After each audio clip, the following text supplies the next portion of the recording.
નમસ્કાર વિદ્યાર્થી મિત્રો, કેમ છો બધા? મજામાં? આપ સર્વ વિદ્યાર્થી મિત્રોનું વિદ્યાકુલના સરસ મજાના લાઈવ ક્લાસીસમાં હું હિરેન નસીદ આપનું હાર્દિક સ્વાગત કરું છું. કેમ છો બધા? મજામાં છો?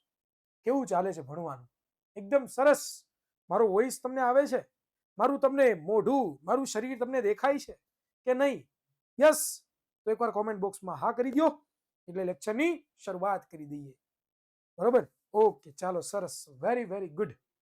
તો વિદ્યાર્થી મિત્રો, ફરી એકવાર વિદ્યાકુલના સરસ મજાના એનર્જેટિક લેક્ચરની અંદર હાર્દિક સ્વાગત છે. ઓકે ઓકે બેટા Astha, happy birthday to you. Happy birthday, happy birthday to you. Done છે ભાઈ? તમારા બધાના બર્થડે બહુ આવે હો ભાઈ, બહુ બધા બર્થડે આવે. ઓકે, 44 સાહેબ એમ ને? 50 માંથી 44. ઓકે, ચાલો, સરસ, વેરી ગુડ. તો without wasting of time, let's start our lecture. શું ભણવાનું છે? તો કે પ્રકરણ નંબર 5 સજીવોનો પાયાનો એકમ નું ફૂલ રિવિઝન.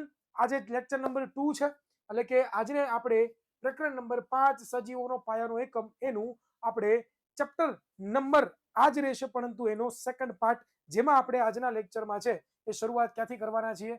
તો કે આજે શરૂઆત કરવાની છે આશ્રુતિ અથવા તો અભિસરણથી શરૂઆત કરવાના છીએ. ગયા લેક્ચરમાં આપણે જોયું હતું કે ભાઈ પ્રસરણ દ્વારા છે એ કોષ પોતે શું કરતા હોય છે? તો કે વાયુ વિનિમયની ઘટના પોતે કરતા હોય છે. તો પ્રસરણ દ્વારા જ પોતે છે પાણી પણ એવું જ થતું હોય છે. કોષને જ્યારે પાણીની જરૂરિયાત પડે તો એ શું કરે? તો કે ભાઈ અંદર પાણીનું પ્રમાણ ઓછું, બહાર પાણીનું પ્રમાણ વધારે, તો વધુ સંકેન્દ્રણ તરફથી ઓછા સંકેન્દ્રણ તરફ છે એ પાણી શું થશે? તો કે આવશે. બરોબર? અને જો કોષની અંદર પાણીનું પ્રમાણ વધી જાય અને કોષની બહાર છે પાણીનું પ્રમાણ ઘટી જાય, તો કોષની અંદર અને કોષની બહાર જે છે એ સંકેન્દ્રણ ઓછું થયું, તો પાણી છે એ વધુ સંકેન્દ્રણ તરફથી ઓછા સંકેન્દ્રણ તરફ પોતે ગતિ કરે છે. એને જ આપણે અભિસરણ અથવા તો આશ્રુતિ કહીએ છીએ. તો ચાલો વાત કરીએ કે આશ્રુતિ શું છે. તો કે ભાઈ પાણી પણ પ્રસરણના નિયમો અનુસરે છે. પાણીના અણુઓની અવર જવર આવા પસંદગીમાન પ્રવેશશીલ પટલ દ્વારા થાય છે, જેને આપણે આશ્રુતિ અથવા તો અભિસરણ કહીએ છીએ. કોની અંદર? તો કે કોષની અંદર. જો ફરી એકવાર આપણે રિવિઝન કરીએ છીએ એટલે તમને સમજવું બહુ જરૂરી છે, ડિટેલની અંદર સમજવું જરૂરી છે. માની લો કે મારી પાસે કોષ છે, આ એક મારી પાસે કોષ છે. ડન છે? આ શું છે મારી પાસે? એક તો કે કોષ છે. હવે હું એવું માનું છું કે ભાઈ આની કોષની અંદર પાણી કેવું છે? પાણી ઓછું છે એવું માનીએ આપણે. શું માનીએ? પાણી કેવું છે બેટા? ઓછું છે. બરોબર? તો કોષને પાણીની જરૂરિયાત પડી કે ન પડે? પાણી ઘટી જાય કોષની અંદર તો એને પાણીની જરૂરિયાત પડે કે ન પડે? કારણ કે સજીવ છે ભાઈ. હા, કોષ છે સજીવનો પાયાનો એકમ છે, તો પોતે પણ સજીવ કહેવાય કે ન કહેવાય ભાઈ? કહેવાય કે ન કહેવાય? હા સર, કહેવાય. તો પાણી અંદર ઓછું, હવે કોષની બહાર પાણીનું પ્રમાણ વધુ, એટલે કે પાણી વધુ. હવે તમે મને કહો તો કે પાણીનું સંકેન્દ્રણ ક્યાં વધારે છે? કોષની અંદર કે કોષની બહાર? તમારે કોમેન્ટ કરવાની છે. ચાલો જણાવો ફટાફટ. કોષની અંદર કે કોષની બહાર? Yes, very good. તો અહીં લખી શકું કે ભાઈ વધુ સંકેન્દ્રણ છે.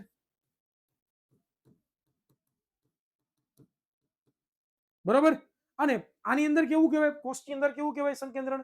ઓછું સંકેન્દ્રણ એમ કહેવાય કે ન કહેવાય? તો લખી શકું કે ઓછું સંકેન્દ્રણ. તો પાણી ક્યાંથી ક્યાં ગતિ કરશે? પાણી પ્રસરણ ક્યાંથી ક્યાં પામશે? બહારથી અંદર કે અંદરથી બહાર? ચાલો જણાવો ફટાફટ. અંદરથી બહાર? ખોટું છે. બહારથી અંદર. Yes, very good. બહારથી અંદર પાણીના અણુઓ છે એ શું કરશે? તો કે જવાની પોતે કોશિશ કરશે. શું કામ? તો કે પ્રસરણ ક્યાંથી ક્યાં થાય? પ્રસરણ ક્યાંથી ક્યાં થાય? વધુ સંકેન્દ્રણ તરફથી ઓછા સંકેન્દ્રણ તરફ છે એ પ્રસરણ થાય છે. ક્લિયર થાય છે? ક્લિયર થાય છે? તો બસ આ જ ઘટનાને આપણે શું કહીએ છીએ? તો કે આશ્રુતિ અથવા તો અભિસરણ. આ નક્કી કોણ કરે? પાણીની અંદર આવવા દેવું, પાણી બહાર જવા દેવું, નક્કી કોણ કરે? એ કોણ કહેશે મને? તો કે મને ખબર છે સર, આ જે આડો પડદો છે ને આને આપણે શું કહીએ છીએ? તો કે કોષ રસ પટલ કહીએ. શું કહીએ? કોષ રસ પટલ. જેને આપણે બીજી ભાષામાં શું લખીએ છીએ? પસંદગી માન પ્રવેશશીલ પટલ. તો આ પસંદગીમાન પ્રવેશશીલ પટલ શું કરે છે? તો કે અંદર પાણી વધારે છે કે ઓછું? એને ડિટેક્ટ કરે, ડિટેક્ટ કરીને અંદરથી બહાર અથવા તો બહારથી અંદર પાણીને પ્રસરણની ઘટના અનુભવે. અને આખી ઘટના તમે જોઈને પાણીના અણુની એને શું કહેવાય? આશ્રુતિ અથવા તો વિસરણ. ક્લિયર થયું? ડન? મુદ્દો સમજાણો? આ રિવિઝન છે. રિવિઝન હું તમને એવી રીતે કરાવું છું જે તમે ભણી ગયા હોય. એટલે હવે કોઈ પછી એમ ન કહેતા કે સર આમાં તો કઈ ખબર જ નથી પડતી. તો હવે તમને જો ખબર ન પડે ને તો રિયલી તમારે જૂના લેક્ચરો જોવા જોઈએ. બરોબર? ચાલો જોઈએ. આગળ આપણે જોઈએ તો એમાં આપણે ભણ્યા હતા કે 3 પ્રકારના આપણે છે એ ભણ્યા હતા. 3 પ્રકારના કયા? તો એ પહેલા આપણે મુદ્દો વાંચી લઈએ. શું છે? તો કે પાણીમાં દ્રાવ્ય પદાર્થની માત્રા એ કોષરસ પટલમાંથી પાણીની અવર જવર પર અસર કરે છે. આમ પસંદગીમાન પ્રવેશશીલ પટલની આરપાર દ્રવ્યની ઊંચી સાંદ્રતા તરફ તથા પાણીના ચોખ્ખા પ્રસરણને આશ્રુતિ આપણે કહીએ છીએ. જે મેં તમને હમણાં જ સમજાવ્યું. તો અહીંયા તમે જુઓ તો આ પહેલી ઘટના. આશ્રુતિ 3 રીતે થાય. બરોબર? આશ્રુતિ 3 રીતે થાય. જો કોષ કરતા કોષની ફરતે નું માધ્યમ પાણીથી વધુ સંકેન્દ્ર વાળું હોય, અર્થાત બહારનું દ્રાવણ ઘણું મંદ હોય તો કોષ આશ્રુતિ દ્વારા પાણી મેળવે છે. અને આવા દ્રાવણને શું કહેવામાં આવે છે? હાઇપોટોનિક દ્રાવણ છે એ વિદ્યાર્થી મિત્રો કહેવામાં આવે છે, જેને આપણે અધોસાંદ્ર દ્રાવણ કહીએ છીએ. કે જો અહીંયા તમને આકૃતિ પરથી સમજાઈ જાય છે કે ભાઈ બહાર પાણીનું પ્રમાણ વધુ એટલે કે બહારનું દ્રાવણ કેવું? મંદ. અને અંદર પાણીનું પ્રમાણ ઓછું એટલે કે અંદર દ્રાવણ કેવું? સાંદ્ર. તો હવે શું થશે? પાણી અંદરથી ક્યાં આવશે? બહાર. નહીં, બહારથી ક્યાં જશે? તો કે અંદર આવશે. અને આ જ ઘટનાને આપણે શું કહીએ છીએ? હાઇપોપોટેમસ નહીં, હાઇપોટોનિક દ્રાવણ અથવા તો અધોસાંદ્ર કહેવામાં આવે છે. તો આ વિશે આપણે ભણ્યા હતા. ત્યાર પછી બીજી ઘટના ઉપર આપણે ભણ્યા હતા. એ શું હતું? તો કે જો કોષની બહાર પણ પાણીનું પ્રમાણ જેટલું છે એટલું જ કોષની અંદર જો પાણીનું પ્રમાણ હોય, એટલે કે બંને સાઈડ સાંદ્રતા કેવી હોય દ્રાવણની? એક જ સમાન હોય તો જેટલું પાણી બહાર જશે એટલું જ પાણી અંદર આવશે. હલો, જેટલું પાણી બહાર જશે એટલું જ પાણી અંદર આવશે કે નહીં આવે? તો આ જે ઘટના છે એને આપણે કઈ ઘટના કહેતા હતા? આ ઘટનાને આપણે કઈ ઘટના કહેતા હતા? સમસાંદ્ર દ્રાવણની ઘટના કહેતા હતા કે નહોતા કહેતા? સમસાંદ્રની ઘટના કહેતા હતા કે નહોતા કહેતા? યસ. અને સમસાંદ્ર દ્રાવણની ઘટના કહેવાય, જેને આઇસોટોનિક સોલ્યુશન પણ કહેવામાં આવે છે. કે ભાઈ જેટલું પાણી બહાર છે એટલું જ પાણી કોષની અંદર છે. બરોબર? હવે કોષની બહાર ધારો કે જેટલું કોષની અંદરથી જેટલું પાણી જાય એટલું જ કોષની અંદર પાછું પાણી આવે. તો આ ઘટનાને આપણે શું કહીએ? તો કે ભાઈ સમસાંદ્ર દ્રાવણ કહેતા હતા. ડન? આ વિશે ભણ્યા હતા. ત્યાર પછી આપણે જોઈએ તો ત્યાર પછી આપણે ભણ્યા હતા એ હતું અધિસાંદ્ર દ્રાવણ. અધિસાંદ્ર એટલે શું? આકૃતિ પરથી સમજી શકો. આ વાંચવાની મારે જરૂર પણ ન પડે. આકૃતિ પરથી સમજી શકો યાર. શું સમજી શકો? તો કે ભાઈ કોષની અંદર પાણીનું પ્રમાણ વધારે અને કોષની બહાર પાણીનું પ્રમાણ ઓછું. હવે શું થશે? તો વધુ સંકેન્દ્રણ ક્યાં છે? કોષની અંદર પાણીનું. ઓછું સંકેન્દ્રણ ક્યાં છે? કોષની બહાર. તો હવે શું થશે? તો કે કોષની અંદરથી પાણી છે એ પોતે બહાર જવાની કોશિશ કરશે. અને આવા જે દ્રાવણ હોય એને શું કહેવામાં આવે છે? તો કે ભાઈ અધિસાંદ્ર દ્રાવણો કહેવામાં આવે છે. ઓછો અવાજ આવે છે?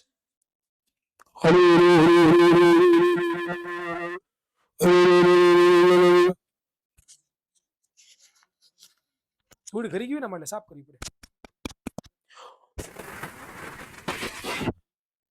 હાલો, હવે આવે છે ભાઈ? હવે ડન છે ભાઈ?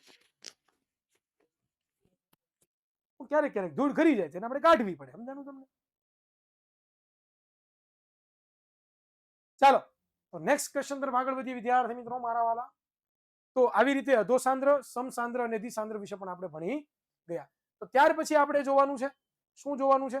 તો કે ભાઈ એક કોષીય જળ, મીઠા જળના સજીવો અને મોટા ભાગના વનસ્પતિ કોષો આશ્રુતિ દ્વારા પાણી મેળવે છે. આ વનસ્પતિ મૂળ દ્વારા પાણીનું શોષણ પણ આશ્રુતોની ઉદાહરણ જ છે. કે ભાઈ જેટલા પણ મીઠા જળમાં રહેતા સજીવો છે એ અને વનસ્પતિઓ એ પોતે આશ્રુતિ દ્વારા શું કરતા હોય છે? પાણી મેળવતા હોય છે અને પોતે પાણી ગુમાવતા હોય છે. સાદું સિમ્પલ. આ વસ્તુ પણ આપણે ભણ્યા હતા. હવે આવે છે કોષ રસ વિશેની માહિતી. કે કોષ રસ પટલ છે એ કેવો છે? તો કે ભાઈ લવચિક છે. લવચિક એટલે પ્રેમ કરતો છે એવો? અરે ના ભાઈ, ના ભાઈ. લવચિક એટલે શું થાય? ફ્લેક્સિબલ. એટલે કે પોતે એ નાનો મોટો પોતે થઈ શકે છે એવો છે. કોણ? કોષરસ પટલ. બીજું જોઈએ તો કે તે શેનો બનેલો હોય છે? તો કે તે પોતે લિપિડ અને પ્રોટીન જેવા છે એ કાર્બનિક અણુઓનો બનેલો હોય છે. જો કે આપણે માત્ર ઇલેક્ટ્રોન માઇક્રોસ્કોપ દ્વારા જ આપણે છે એ શું કરી શકીએ છીએ? તો કે ભાઈ આ કોષરસ પટલ છે બચી ગયો. બરોબર. કોષરસ પટલની જે છે એ સંરચનાનું અવલોકન આપણે કરી શકીએ છીએ. સાદું સિમ્પલ કે કોષરસ પટલ કેવો છે તો કે લવચિક. લવચિક એટલે કેવો? ફ્લેક્સિબલ, નાનો મોટો થઈ શકે. અને બીજું લિપિડનો અને પ્રોટીનનો પોતે બનેલો હોય. બરોબર. અને એ કોષરસ પટલ આપણને દેખાય નહીં, પરંતુ જો તમે ઇલેક્ટ્રોન માઇક્રોસ્કોપ લઈ આવો, કોણ લઈ આવો ઇલેક્ટ્રોન માઇક્રોસ્કોપ, તો તમને છે એ જરૂરથી જોવા મળશે. ભાઈ સોંગ શું ગાવાના હોય? તો ભણવાની શરૂઆતથી સોંગ. ચાલો જોઈએ. કોષરસ પટલની લવચિકતા. લવચિકતા એટલે કે ફ્લેક્સિબિલિટી. બરોબર. એ કોષને ખોરાક, બાહ્ય પર્યાવરણમાંથી દ્રવ્યોનું ગ્રહણ કરવા માટેને સક્ષમ બનાવે છે. અને આવી પ્રક્રિયાને કોષરસના અંતર્વહન તરીકે ઓળખવામાં આવે છે. અને અમીબા તેમનો ખોરાક આવી જ જે ક્રિયાઓ છે એના દ્વારા મેળવે છે. કે આ કોષરસ પટલ છે શું કરે છે તો કે કોષની બહાર રહેલો જે ખોરાક છે, એના જરૂરી જે દ્રવ્યો છે, એ બધા દ્રવ્યોનું પોતે શું કરી શકે? શોષણ કરી શકે. અને અંદર રહેલા જે દ્રવ્યો છે, નકામા પદાર્થો છે, જેની જરૂરિયાત નથી, એને બહાર મોકલી શકે. તો પોતે અંતર્વહનનું પણ કાર્ય કરી શકે, એટલે કે અંદર રહેવાનું, ખેંચવાનું કામ કરી શકે છે. અમીબા છે એ પણ કંઈક આવી રીતે જ છે, પોતે પ્રક્રિયા કરતો હોય છે. ક્લિયર થઈ છે? ડન. તો આ કોષરસ પટલનું છે એ પોતે કાર્ય હોય છે. એ શેનો બનેલો હોય છે, એનું કામ શું હોય છે, ક્યાં જોવા મળે છે? બરોબર. ક્લિયર? માઇક્રોસ્કોપ ક્યાં મળે? માઇક્રોસ્કોપ બેટા લેબોરેટરીમાં મળે. ચાલો નેક્સ્ટ આપણે જોઈએ. હવે આવે છે કોષ દિવાલ. ભાઈ કોષ દિવાલમાં આપણે શું ભણ્યા હતા તો કે કોષ દિવાલની અંદર આટલા મુદ્દાઓ ભણવા જરૂરી છે કે ભાઈ વનસ્પતિ છે એ વનસ્પતિ કોષોમાં છે એ કોષરસ પટલ સિવાય પણ એક તેની બહારનું એક આવરણ આવેલું હોય. અને આવરણ કેવું હોય છે બેટા તો કે સખત આવરણ આવેલું હોય છે, જેને આપણે શું કહીએ છીએ? કોષ દિવાલ કહીએ છીએ. કે જો તમે જોઈ રહ્યા છો કે આ કોષ રસ છે, આ કોષ રસ છે, આ કોષ રસ, એની બહારનું એક આવરણ તમે જુઓ છો, એને શું કહેવામાં આવે છે? શું કહેવામાં આવે છે? કોષ દિવાલ કહેવામાં આવે છે. ત્યાર પછી આપણે શું ભણ્યા હતા તો કે ભાઈ કોષ દિવાલ છે એ કોષરસ પટલની બહારની બાજુએ આવેલું હોય છે.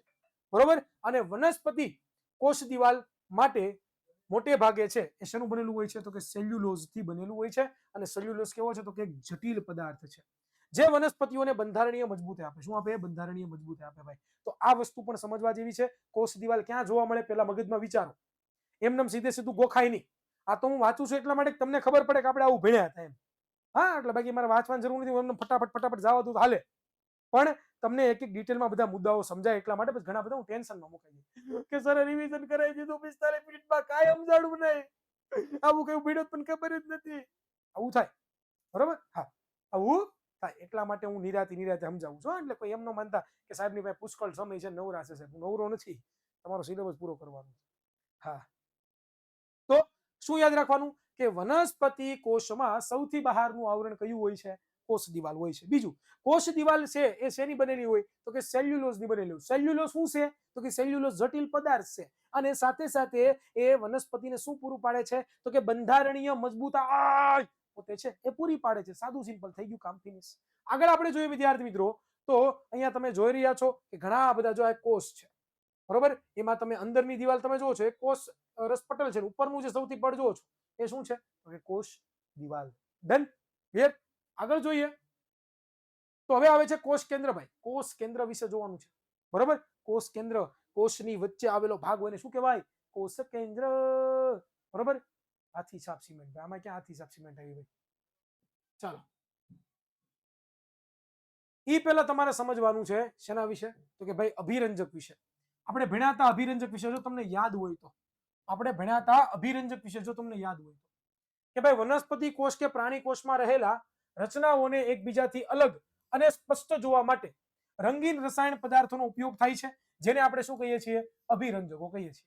કે ભાઈ વનસ્પતિના કોષ અથવા તો પ્રાણીના કોષ હોય, એની અંદર રહેલી જે બધી વસ્તુઓ ડિટેલમાં મસ્તની જોવી હોય આપણે, તો એ મસ્તની જોવા માટે આપણે અમુક પ્રકારના રસાયણોનો ઉપયોગ કરવો પડે. અને એ રસાયણોને આપણે શું કહીએ? અભિરંજકો. ઉદાહરણ તરીકે આપણને બધાને ખબર છે કે ભાઈ આયોડિન છે, પછી સેફ્રિન છે, મિથેલિન બ્લુ છે, સાઈ છે, પછી ઇઓસિન છે. આ વગેરે બધા રસાયણો છે કે જે કોષને જોવા માટે આપણે એને રંગવા પડે. ઘણા બધા એવા હોય કે ભાઈ એને જોવા હોય ને તો આપણે એને મેકઅપ કરવો પડે. મેકઅપ ન કરે તો આપણે જોઈએ જ ન હોઈએ, એટલા કાળા બુલ્લા જેવા હોય. તો સેમ ટુ સેમ આની જેવું છે. બરાબર. તો અહીંયા જુઓ તમને અમુક અભિરંજકો બતાવેલા છે. આપણે જોયું હતું કે જો અભિરંજક ન હોય, કોઈ ઉપર રસાયણ ન મૂક્યું, એની વગર તમને કોષ કે કાવો દેખાય. આમાં કાંઈ દેખાય તમને આડી આડી દિવાલો દેખાય. બરોબર. બરોબર. આગળ જુઓ તમે. હવે હું આમાં શું કરું છું? એટલે આ બહુ તકલીફ. હવે જુઓ તો કે સેફ્રેલિન અભિરંજક મેં નાખ્યું. કોષ ઉપર. તો જો તમને એમાં કોષ દિવાલ દેખાય છે, વચ્ચે તમને કોષ કેન્દ્ર દેખાય છે કે નથી દેખાતું? આ મેન વસ્તુ છે ભાઈ. બીજું કે જો મિથિલિન બ્લુ વાપરું તો પણ જો તમને એમાં દેખાય છે, જો નાના નાના વચ્ચે ટપકા દેખાય ને ઘાટા ઘાટા, એ કોષ કેન્દ્ર છે. પછી તમને કોષ દિવાલ ને આ બધું દેખાય તમને, બરોબર, જો તમે આનો ઉપયોગ કરો. પછી આ કયું છે? આયોડિન. આયોડિન અભિરંજક વાપરો તો એમાં પણ તમને છે નાના નાના ટપકા દેખાય છે, દિવાલો દેખાય છે. તો આવું દેખાય શું કામ? તો કે આપણે અભિરંજકનો ઉપયોગ કરીએ એના માટે. ત્યાર પછી આ જો ઝૂમ કરીને બતાવ્યું છે, જો એને હજી ઝૂમ કરીને બતાવો, એક કોષમાં જો તમને કેટલું દેખાય, કોષ દિવાલ દેખાય છે, કોષ કેન્દ્ર દેખાય છે કે નથી દેખાતું? તો આ બધી વસ્તુ શું કામ હેલ્પફુલ છે આપણા માટે? શું કામ હેલ્પફુલ છે?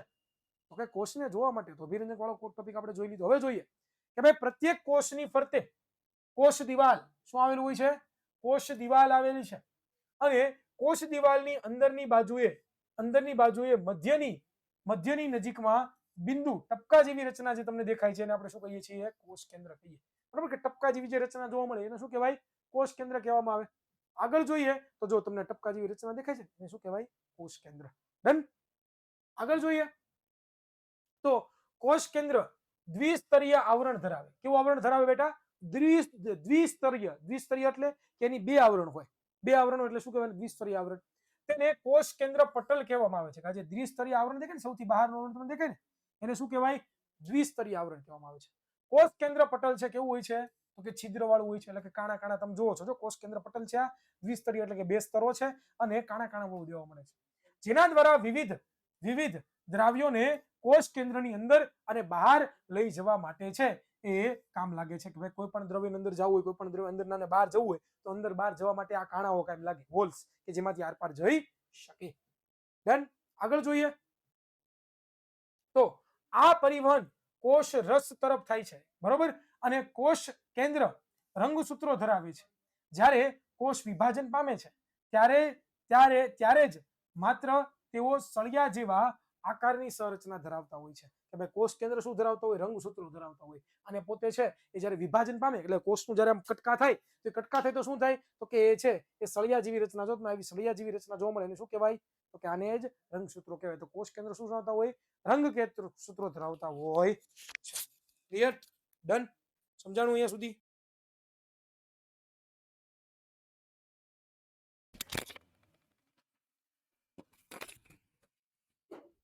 હાલો, હવે સમજાય છે? અવાજ આવે છે? અવાજ આવે છે ભાઈ? ડન. વધી આગળ. તો જો તમે કોઈ પણ કોષ હોય એ કોષમાં કોષ કેન્દ્ર હોય, કોષ કેન્દ્રનો રંગસૂત્ર હોય, રંગસૂત્રની અંદર શું હોય? ડીએનએ હોય. તો આ વસ્તુ પણ યાદ રાખજો, રિવિઝન માટે બહુ કામ લાગે એવી છે. આગળ આપણે જોઈએ વિદ્યાર્થી મિત્રો તો જોઈએ કે ભાઈ રંગસૂત્રો શું કામ કરે? તો કે આનુવંશિકતા માટેની માહિતીના લક્ષણો પિતૃઓ તરફથી તેની પછીની પેઢીમાં ડીએનએ ના અણુ સ્વરૂપે ધરાવે છે. રંગસૂત્ર શું હોય? તો કે ડીએનએ હોય. ડીએનએ એટલે કે અમુક પ્રકારની આનુવંશિક માહિતી હોય અને એ આનુવંશિક માહિતી છે એ પિતૃ પાસેથી ક્યાં લઈ જાય? સંતતિ પાસે પોતે લઈ જવાનું કામ કરતી હોય છે. ડીએનએ ને શું કહેવાય? ડીઓક્સી રિબોન્યુક્લિક એસિડ, બરોબર. રંગસૂત્રો છે ડીએનએ અને પ્રોટીનના બનેલા હોય. કેના બનેલા હોય? ડીએનએ અને પ્રોટીનના બનેલા હોય છે. ડીએનએ અણુઓ કોષના બંધારણ અને આયોજનની આવશ્યક માહિતી રાખતા હોય. આ ડીએનએ ના અણુઓ શેની માહિતી રાખતા હોય? તો કે કોષના બંધારણ અને આયોજનની બીજી આવશ્યક માહિતીઓ રાખતા હોય છે. ડીએનએ નો જે કાર્યકારી ટુકડો છે આપણે શું કહીએ? જનીન કહીએ. જનીન. અને તેનું વિભાજન થઈ શકતું નથી, બરોબર. આગળ જોઈએ તો કોષ વિભાજનની ક્રિયા દ્વારા એક કોષમાંથી બે નવા કોષના નિર્માણમાં કોષ કેન્દ્ર અગત્યનો ભાગ ભજવે છે. કે જ્યારે કોષનું વિભાજન થાય, એક કોષમાંથી બે કોષ થવાના હોય તો ત્યારે સૌથી મહત્વપૂર્ણ જો કોઈ ભાગ ભજવતું હોય તો એ કોણ છે? તો કે કોષ કેન્દ્ર છે. કોણ છે? કોષ કેન્દ્ર છે. કોષની રાસાયણિક પ્રવૃત્તિઓ દ્વારા કોષનો વિકાસ થાય છે અને કોષ પરિપક્વ બને છે તો તેનું નિયમન પણ કોષ કેન્દ્ર દ્વારા જ થાય છે. કે કોષની અંદર જેટલી પણ પ્રક્રિયાઓ થાય છે એ બધી પ્રક્રિયાનો રાજા કોણ? રાજા કોષ કેન્દ્ર. ઉદાહરણ તરીકે આપણા ભારત દેશનો અત્યારે મુખ્ય રાજા કોણ કહેવાય?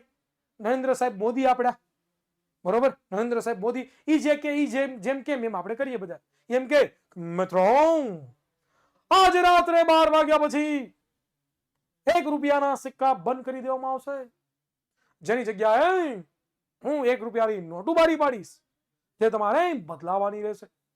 તો આપણે કરવું પડે કે ન કરવું પડે?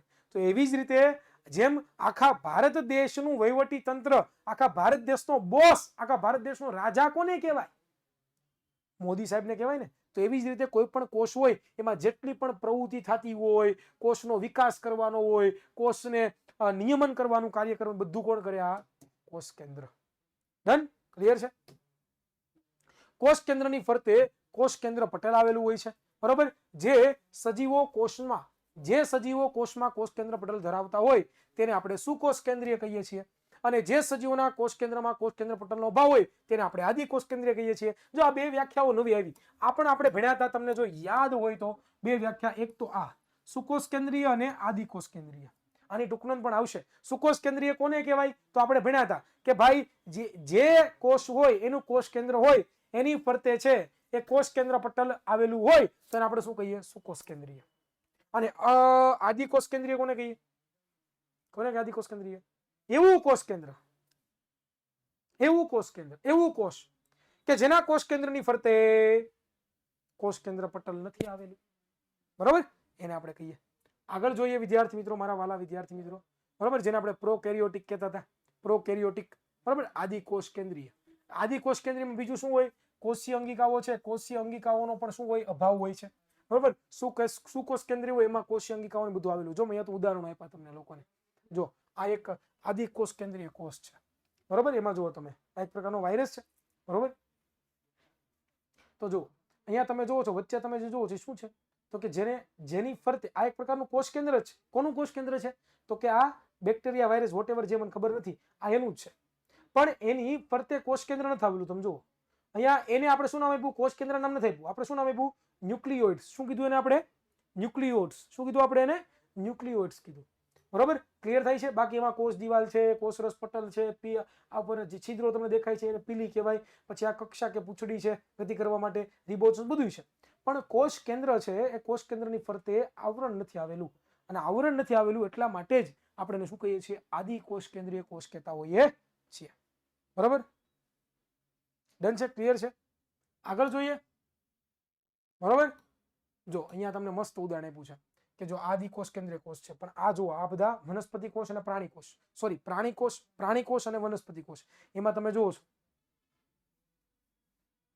બરોબર. તો આમાં બધું છે. કોષ કેન્દ્ર છે એની ફરતે દ્વિસ્તરીય આવરણ કોષ કેન્દ્ર પટલ આવેલો છે, પણ આમાં નથી આવેલો. જુઓ તમે, આમાં નથી આવેલો, આમાં છે. બાકી બધી અંગિકાઓ છે, આમાં બધી અંગિકાઓ પણ નહોતી, ખાલી રિબોઝોમ્સ જ હતો.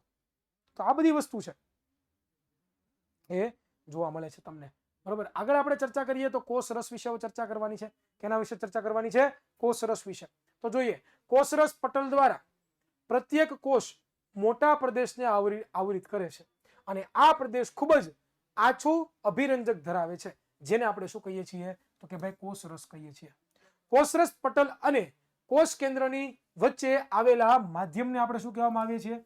કોષ રસ કહેવામાં આવે. કે ભાઈ કોષ રસ પટલ અને કોષ કેન્દ્રની વચ્ચે આવેલું જે માધ્યમ છે, આ કોષ કેન્દ્ર અને આ કોષ રસ પટલ, એની વચ્ચે આવેલું જે માધ્યમ છે આપણે શું કહીએ? કોષ રસ કહીએ છીએ, બરોબર. અને સૌથી આછામાં આછું હોય, જેલી જેવું એનો આકાર હોય છે, બરોબર. ક્લિયર? આગળ આપણે જોઈએ તો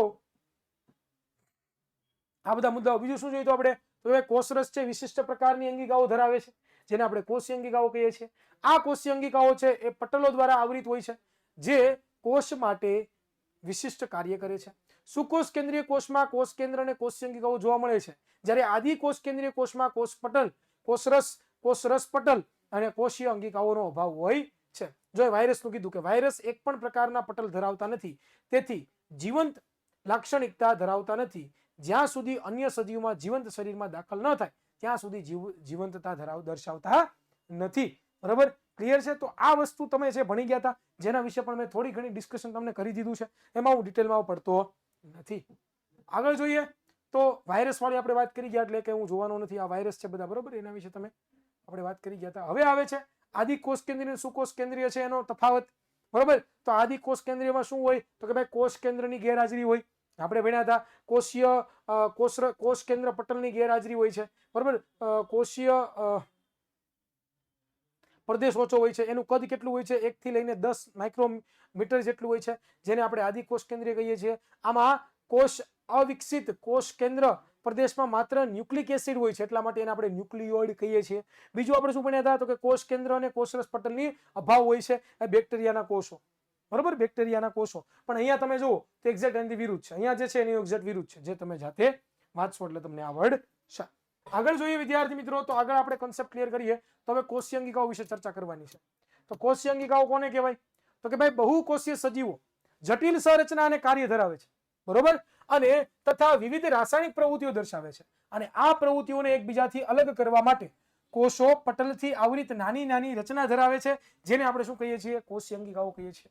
કોષીય અંગિકાઓ સુકોષ કેન્દ્રીય કોષની લાક્ષણિકતા છે. તે આદિકોષ કેન્દ્રીય કોષમાં જોવા મળતી નથી. આમાંથી કેટલીક અંગિકાઓ એવી છે કે જે માત્ર ઇલેક્ટ્રોન માઇક્રોસ્કોપની મદદથી જ જોઈ શકાય છે. તો ભાઈ બહુકોષ કેન્દ્રીય કોષ છે, એમાં ઘણા બધા કાર્યો થતા હોય છે, અને ઘણા બધા કાર્યો કરવા માટે કોષને અલગ અલગ અંગિકાઓની જરૂર પડે છે, જેને જ આપણે શું કહીએ છીએ? કોષીય અંગિકાઓ કહીએ છીએ. અને સુકોષ કેન્દ્રીયમાં કોષીય અંગિકાઓ જોવા મળે, આદિકોષ કેન્દ્રીયમાં કોષીય અંગિકાઓ જોવા મળતી નથી. ક્લિયર થાય છે? ડન થાય છે? આમાંથી કેટલીક અંગિકાઓ કેવી છે? તો કે ઇલેક્ટ્રોન માઇક્રોસ્કોપમાં જ જોઈ શકીએ, અમુક પણ ન પણ જોઈ શકાય. તો આ વસ્તુ આપણે ભણ્યા હતા. હવે એમાં પહેલી અંગિકા આવે છે જેનું નામ છે અંતઃકોષરસ જાળ. શું આવે છે? અંતઃકોષરસ જાળ, જેને આપણે શું કહીએ? Endoplasmic reticulum. ચાલો એના વિશે આપણે અભ્યાસ કરીએ. તો જો અહીંયા તમને ઉદાહરણ આપેલું છે. શું છે? તો કે જુઓ કે ભાઈ અંતઃકોષરસ જાળ છે એ પુટિકાઓ અને નલિકાઓની મોટી આવૃત જાળીરૂપ તંત્રમય રચના છે. તો આ વસ્તુ આવી જોઈએ. જો આમાં આ વસ્તુ આવી જોઈએ. કઈ કઈ? આટલી વસ્તુ. અંતઃકોષરસ જાળ કેવી છે? તો કે પુટિકાઓ અને નલિકાઓની મોટી આવૃત જાળીરૂપ શું છે પોતે? તો કે ભાઈ તંત્રમય રચના છે. બીજું, તે લાંબી નલિકાઓ કે ગોળાકાર અથવા તો કોથળી જેવી પુટિકાઓ પણ પોતે ધરાવે છે. અંતઃકોષરસ જાળ બે પ્રકારના હોય. કયા કયા પ્રકારના? એક તો ખડબસડી કે કણિકામય અંતઃકોષરસ જાળ, જેને આપણે શું કહીએ છીએ? તો કે ભાઈ RER. બીજી હોય છે લીદી અંતઃકોષરસ જાળ, જેને આપણે શું કહીએ છીએ? SER. બરોબર. નિયમન કરવું એટલે શું બેટા? મેં ઓલરેડી આના પહેલા લેક્ચરમાં પણ તમને સમજાવેલું છે. નિયમન કરવું એટલે દેખરેખ રાખવી, કોઈ આડાવડું ન થાય. સમજાણું? કોઈને કઈ ઘટે નહીં, કોઈને કઈ પ્રોબ્લેમ આવે નહીં. નિયમન કહેવાય. ડન છે? આનું ધ્યાન રાખો. તમે બેઝિક વસ્તુ તમે શીખતા નથી. જો અહીંયા તમને બતાવ્યું છે ફોટોગ્રાફ્સમાં, સરસ મજાના તમે ફોટા જોઈ રહ્યા છો. એમાં જે આ તમે ભાગ દેખાય છે, બરોબર, આ લીસી અંતઃકોષરસ જાળ છે. આ તમે જે જોવો છો એ ખડબચડી અંતઃકોષરસ જાળ છે. સોરી, આ લીસી છે ને આ ખડબચડી છે. બરોબર. વનસ્પતિ કોષમાં પણ તમે જોઈ રહ્યા છો કે આવી રીતની આમાં તમને જોવા મળે. ડન. આગળ આપણે જોઈએ તો જો આખો ફોટો છે, એમાં તમે જોવો છો કે ભાઈ લીસી અંતઃકોષરસ જાળ, બરોબર, અને ખડબચડી અંતઃકોષરસ જાળ. શું કામ ખડબચડી હોય? કારણ કે આની જે સપાટી છે એની પાસે શું હોય છે? રિબોઝોમ્સ હોય છે, અને રિબોઝોમ છે પ્રોટીન સંશ્લેષણનું કાર્ય કરે છે. એટલા માટે આ ખડબચડી કહેવામાં આવે છે. તો જોઈએ ચાલો કે ભાઈ ખડબચડી અંતઃકોષરસ જાળ પર આવેલી કણિકાઓને રિબોઝોમ્સ કહે છે, જે પ્રોટીન સંશ્લેષણનું કાર્ય કરે. કોનું કાર્ય કરે? પ્રોટીન સંશ્લેષણ. હવે પ્રોટીન સંશ્લેષણ એટલે શું થાય? પ્રોટીન ઉત્પન્ન કરવાનું. સંશ્લેષણ થવું એટલે શું? ઉત્પન્ન થવું. સંશ્લેષણ થવું એટલે શું? ઉત્પન્ન કરવું. બરોબર. બીજો મુદ્દો જોઈએ તો કે અંતઃકોષરસ જાળ દ્વારા નિર્માણ પામેલા પ્રોટીનને કોષમાં જરૂરિયાતને આધારે વિવિધ સ્થાને પહોંચાડવામાં આવે છે. જો શું કીધું કે ભાઈ જે અંતઃકોષરસ દ્વારા જે પ્રોટીન બન્યો, શું બન્યો? પ્રોટીન બન્યો. એ પ્રોટીન છે એ કોષમાં જ્યાં જ્યાં જરૂરિયાત છે એ વિવિધ સ્થાને છે એને પહોંચાડવામાં આવતો હોય છે. લીસી અંતઃકોષરસ જાળ છે એ ચરબીના સંશ્લેષણમાં મદદરૂપ થાય છે. કે લીસી અંતઃકોષરસ જાળ શું કામ કરે? તો કે ભાઈ ચરબીનું સંશ્લેષણ કરે. એ પણ આપણે ભણ્યા હતા. ચરબીનું એટલે ચરબી બનાવવાનું કામ કરે, અને કોષના અગત્યના કાર્ય માટે છે એ લિપિડ્સનું પોતે નિર્માણ કરે. લિપિડ્સ એટલે પ્રકારની ચરબીનું પોતે નિર્માણ કરતું હોય છે. આમના કેટલાક પ્રોટીન અને લિપિડ્સ કોષરસ પટલના બંધારણ એટલે કે પટલનું જે જૈવ સંશ્લેષણમાં છે એ મદદરૂપ થાય છે. અને કેટલાક અન્ય પ્રોટીન અને લિપિડ્સ ઉત્સેચકો અને અંતઃસ્ત્રાવો તરીકે કાર્ય કરતા હોય છે. જો શું કીધું અહીંયા કે ભાઈ જે પ્રોટીન અને લિપિડ જે આ અંતઃકોષરસ જાળે ઉત્પન્ન કર્યા એનો ઉપયોગ ક્યાં થાય? તો કે કોષરસ પટલ છે ને, કોષની ફરતે આવેલું જે આવરણ કોષરસ પટલ, એની બનાવટમાં.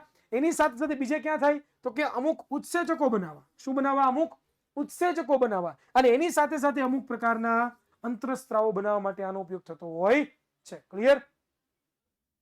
ડન છે? ક્લિયર છે? આગળ આપણે ચર્ચા કરી વિદ્યાર્થી મિત્રો. તો એની પછી આપણે જોવાનું છે કે ભાઈ કોષ કેન્દ્ર અને કોષરસ વચ્ચે કે કોષરસના વિવિધ પ્રદેશોમાં દ્રાવ્યોના વહન માટે અંતઃકોષરસ જાળ વહન માર્ગ પણ તરીકે કાર્ય કરે છે. કે ભાઈ કોષ કેન્દ્ર અને કોષરસ છે એમની વચ્ચે કોઈ પણ એમની વચ્ચે કે કોષરસમાં કોઈ વિવિધ પ્રદેશો હોય એમાં કઈ દ્રાવ્યો છે એનું વહન કરવું હોય તો એ વહન માર્ગ પણ કોણ પૂરો પાડે? તો કે આ ભાઈ અંતઃકોષરસ જાળ પૂરો પાડે. ત્યાર પછી કોષના અગત્યના કાર્ય માટે આવશ્યક પ્રોટીન અને લિપિડનું નિર્માણ કરે છે અને કેટલાક પ્રોટીન અને કેટલાક લિપિડ છે એ કોષરસ પટલના બંધારણમાં વાપરી શકાય છે અને કેટલાક ઉત્સેચકો અને અંતઃસ્ત્રાવ તરીકે પણ કાર્ય કરતા હોય છે, જે આપણે ભણી ગયા હતા. કોષની કેટલીક જૈવ રાસાયણિક પ્રવૃત્તિઓ માટે અંતઃકોષરસ જાળ કોષીય બંધારણની સપાટી પૂરી પાડે છે. એની સપાટી પૂરી પાડે? કોષીય બંધારણની પોતે સપાટી પોતે પૂરી પાડતા હોય છે. આગળ આપણે ચર્ચા કરીએ તો પૃષ્ઠવંશી વનસ્પતિઓ પ્રાણીઓ હોય બરોબર, એમાં યકૃત કોષોના સમૂહમાં ઘણા ઝેરી દ્રવ્યો અને દવાઓને બિન વિષકારક બનાવવામાં અગત્યની ભૂમિકા ભજવે છે. ભાઈ યકૃતના જે કોષો હોય એમાં જે ઝેરી દ્રવ્યો હોય, દવાઓ હોય, એને બિનઝેરી કરવામાં આની ભૂમિકા છે. કોની? અંતઃકોષરસ જાળની પોતે ભૂમિકા ભજવે છે. હવે આવે છે ગોલ્ગી પ્રસાધન. કોનો વારો? ગોલ્ગી પ્રસાધન. સંશોધક કોણ હતા એના? તો કે ભાઈ કેમિલો ગોલ્ગી. અને એની યાદમાં જ છે એ આનું નામ શું પડ્યું? ગોલ્ગી. આનું સ્થાન ક્યાં હોય? વનસ્પતિ કોષમાં અને પ્રાણી કોષમાં બંનેની અંદર આનું સ્થાન હોય છે. બરોબર. પૃષ્ઠવંશી એટલે કે મોટા સજીવો. આપણે બધા છીએ ને, આપણે બધા સજીવોને પૃષ્ઠવંશી સજીવો કહેવાય. બરોબર. આ ગોલ્ગી પ્રસાધન છે જેની રચના તમે જે જોઈ રહ્યા છો. હવે આપણે એનું રચના જોઈએ કે તેની રચનામાં એક બીજાને સમાંતર થપ્પીઓમાં ગોઠવાયેલી પુટિકાઓ જેવી રચના જોવા મળે છે. અને આ પુટિકાઓને શું કહીએ આપણે? સિસ્ટરની તરીકે ઓળખીએ છીએ. બરોબર. ગોલ્ગી પ્રસાધનના પટલો છે એ કેટલીક વખત છે એ અંતઃકોષરસ જાળના પટલ સાથે જોડાયેલા હોય છે. તેથી તે અન્ય જટિલ કોષીય પટલ તંત્રની પણ નિર્માણ કરે છે. કે ભાઈ ગોલ્ગી પ્રસાધન ઘણી વખત કેવું થાય? અંતઃકોષરસ જાળ સાથે પણ શું થઈ જાય પોતે? તો કે જોડાઈ જાય. બરોબર. શું થાય? પોતે જોડાઈ જાય. ડન થાય છે. તો આને આવી રીતનું હોય છે. જટિલ સ્વરૂપના જો સમાંતર એકબીજાને પુટિકા જેવી રચના છે એ તમે બધા જોઈ રહ્યા છો. કાર્યોની ચર્ચા કરીએ તો કે અંતઃકોષરસ જાળ દ્વારા જે સંશ્લેષિત દ્રવ્યો છે, જેમ એ ગોલ્ગી પ્રસાધન દ્વારા છે એ કોષની અંદર કે કોષની બહાર મુક્ત કરવામાં આવે છે. નિપજોનું પેકેજિંગ કરવાનું, રૂપાંતરણ તેમજ સંગ્રહ કરવાના કાર્ય છે એ કોણ કરે છે? ગોલ્ગી પ્રસાધન છે એની પુટિકાઓ કરે છે. કેટલાક કિસ્સામાં સરળ શર્કરામાંથી જટિલ શર્કરાનું નિર્માણ કરવાનું કામ કરે છે. અને લાઇસોઝોમ્સ અંગિકાના નિર્માણ સાથે પણ પોતે સંકળાયેલી હોય છે, જે આપણને ઓલરેડી બધાને ખબર છે.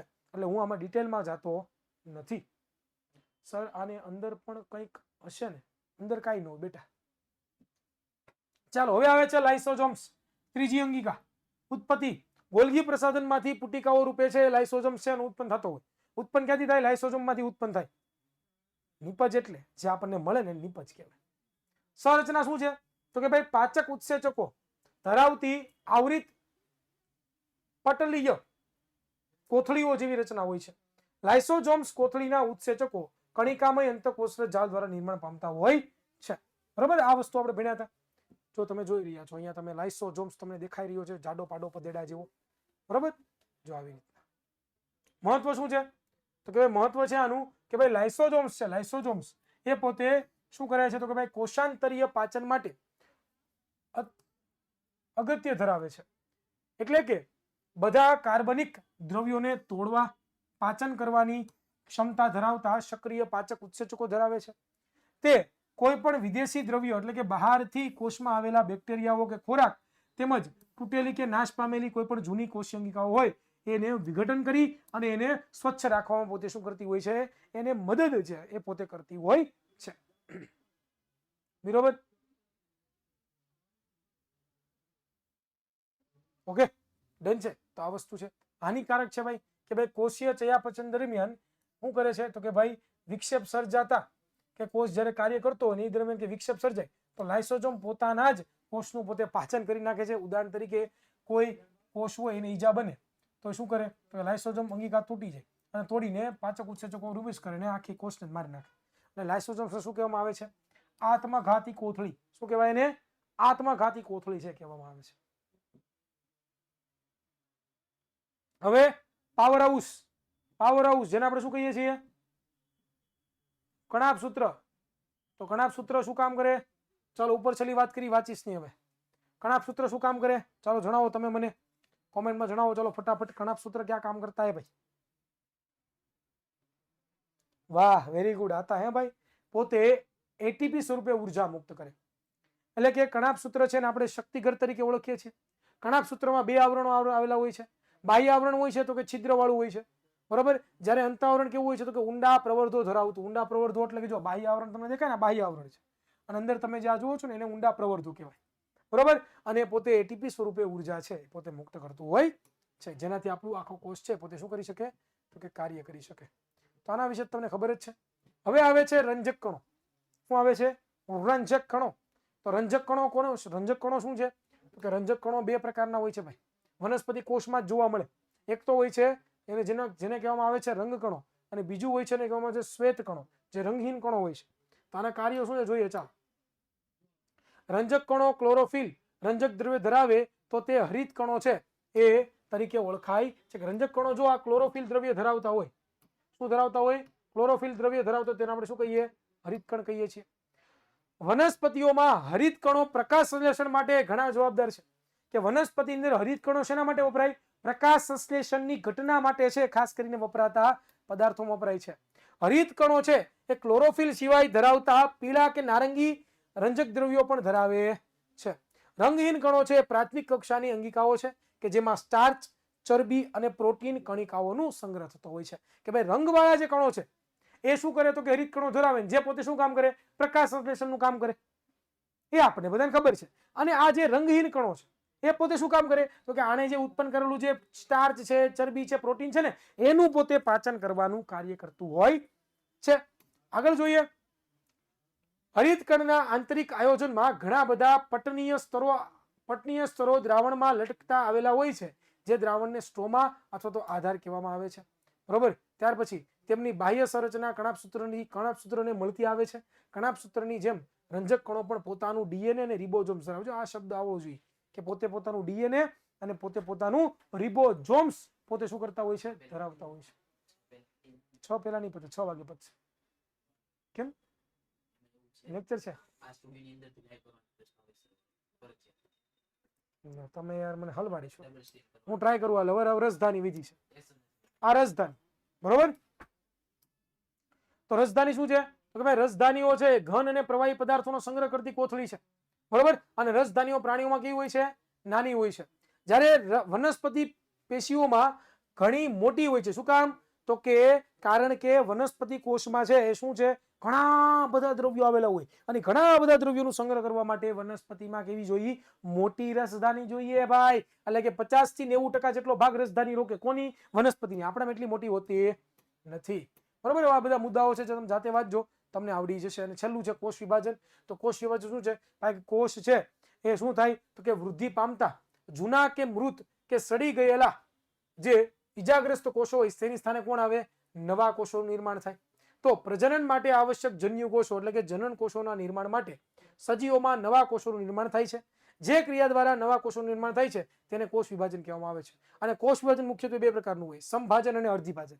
આ બે આપણે ભણ્યા હતા કે ભાઈ જૂના જે કોષો હોય એનો નાશ થઈ જાય તો એની જગ્યાએ નવા કોષો આવવા પડે કે ન આવવા પડે? અને આ જે નવા કોષો છે બેટા, આ જે નવા કોષો છે કેની રીતના આવશે તો કે એ તમે કોષ વિભાજનથી આવશે. અને એ બે પ્રકારનું હોય, સમભાજન અને અર્ધિભાજન. તો ચાલો જોઈએ. સમભાજન કોને કહેવાય તો કે મોટા ભાગના કોષમાં વૃદ્ધિ માટે થતી કોષ વિભાજનની ક્રિયાને સમભાજન કહેવામાં આવે છે. અને આ પ્રક્રિયામાં માતૃકોષથી ઓળખાતી પ્રત્યેક કોષ વિભાજનથી બે સમાન બાળનું નિર્માણ કરે. સમભાજનમાં શું થાય તો કે ભાઈ એક મોટો કોષ હોય એ પોતે વચ્ચેથી કપાઈ જાય અને એમાંથી બે નાના નાના કોષોનું નિર્માણ કરે. એને આપણે શું કહીએ? સમભાજન. શું કહીએ છીએ? સમભાજન કહીએ છીએ, બરોબર. પ્રાણીઓ અને વનસ્પતિઓમાં પ્રજનન અંગો અથવા તો પેશીઓના નિયત કોષો વિભાજન પામીને જન્યુ કોષોનું નિર્માણ કરે છે અને ફલન પામીને પોતે સંતતિનું પોતે નિર્માણ કરતા હોય છે. અને છેલ્લું આપણે જોવાનું છે અર્ધિભાજન, કે જેઓ ભિન્ન ક્રિયા દ્વારા વિભાજન પામે છે, જેને આપણે અર્ધિભાજન કહીએ છીએ, જેમાં સતત બે વિભાજન સંકળાયેલા છે. જ્યારે કોષ અર્ધિભાજન દ્વારા વિભાજન પામે ત્યારે બે ને સ્થાને 4 નવા કોષોનું નિર્માણ કરે છે. અને માતૃકોષ કરતા નવા કોષોમાં રંગસૂત્રોની સંખ્યા અડધી હોય છે. શું તમે વિચારો છો કે શા માટે બાળકોષોમાં આવું હોય છે? જો આમાં શું થાય તો કે એક કોષ હતો માતૃકોષ, એના 2 ભાગમાં રૂપાંતર થયું, એનું 4 ભાગમાં રૂપાંતર થયું, તો એને આપણે શું કહીએ? અર્ધિભાજન. શું કહીએ એને? અર્ધિભાજન કહીએ. તો આ આટલો બધો ઇમ્પોર્ટન્ટ નથી, પરંતુ તે તમે વાંચો તો તમને આરામથી આવડી જાય છે. ડન છે? ક્લિયર છે? તો અહીંયા આપણે આખા જે આનું ચેપ્ટર છે બરોબર, ચેપ્ટર નંબર 5 એનું આપણે ફૂલમાંથી ફૂલ રિવિઝન કરી લીધું છે, એટલે હવે તમને આમાં કાંઈ પણ ડાઉટ રહ્યો નથી.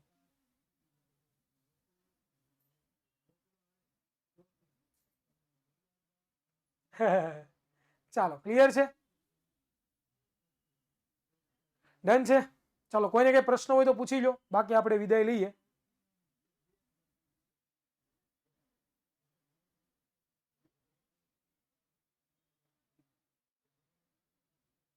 ડન. તો ખાસ ધ્યાન રાખજો ભાઈ, બરોબર. રિવિઝન કરીએ છીએ, 2 ચેપ્ટરનું રિવિઝન આપણું પત્યું છે. આવતીકાલે આપણે 3જા ચેપ્ટરનું રિવિઝન કરશું, એટલે મીન્સ કે આપણે ગતિવાળા ચેપ્ટરનું છે આવતીકાલે રિવિઝન કરવાનું છે. તો આવતીકાલે બધા વહેલા પધારી જાજો, રિવિઝન કરશું, તૈયારી કરશું અને આગળ વધશું. તો બાય બાય વિદ્યાર્થી મિત્રો, અહીંયા સુધી રાખીએ. ડીપીપી બધા હોમવર્ક ચેક કરી લેવાનું છે, અને આવનારો જે ક્લાસ છે એ આવનારા ક્લાસની અંદર આપણે શું કરવાના છીએ, તો કે ભાઈ પ્રકરણ આપણું છે એ પ્રકરણ આપણું 7 ગતિ, એનું આપણે શું જોવાના છીએ, તો કે ફૂલ રિવિઝન જોવાના છીએ. તો આવજો, bye bye, thank you, take care, જય હિન્દ, જય ભારત.